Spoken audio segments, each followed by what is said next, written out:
2 আর 3 কত হয়? আজকে এই প্রশ্নের উত্তর যে দিতে পারবে তাকে দেওয়া হবে নগদ 20,000 টাকা পুরস্কার। আপনি পারবেন? জি পারবো। আপনার নাম? পাখি। পাখি, আপনার কাছে প্রশ্ন, 2 আর 3 কত হয়? যদি আপনি বলতে পারেন আপনি 20,000 টাকা পাবেন, ঠিক আছে? ঠিক আছে। আর দর্শক আপনাদেরকে বলতেছি, আপনারা যদি কেউ আমার এই প্রশ্নের উত্তর দিতে পারেন দ্রুত কমেন্ট বক্স উত্তর দিয়ে জানান। আর উত্তর জানানোর আগে কিন্তু এই ভিডিওটা অবশ্যই শেয়ার করতে হবে। বলেন 2 আর 3 কত হয়? 2 আর 3 5। 2 আর 3 5 হয়? হ্যাঁ। শিওর? শিওর। আচ্ছা, আপনার উত্তরটা ভুল হয়েছে, অন্য কিছু হইব। আরে ভাই আমি তো এসএসসি পাস। হ্যাঁ। কি এসএসসি পাস? জি। আপনি এসএসসি পাস হলে তো উত্তর পারার কথা। বলেন, আপনি উত্তর বলেন। 2 আর 3 তো 5 ভাই, আপনি আমার খাম খেয়ালি করতেছেন, এটাই তো। আপনার নাম কি?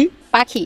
পাখি। তো পাখি, আপনি যে উত্তরটা দিয়েছেন উত্তরটা তো ভুল হয়েছে, আমি বারবার বলতেছি, অন্য কিছু বলেন। না ভাই 2 আর 3 ওটা তো 5ই হয়। আপনি আমাকে হয় নাই তো রে ভাই, আরে ভুল ভাই, হইছে। এটা হইছে। না না, এটা হইছে। অন্য কিছু বলতে পারবেন কিনা সেটা বলেন। এটা হয়েছে।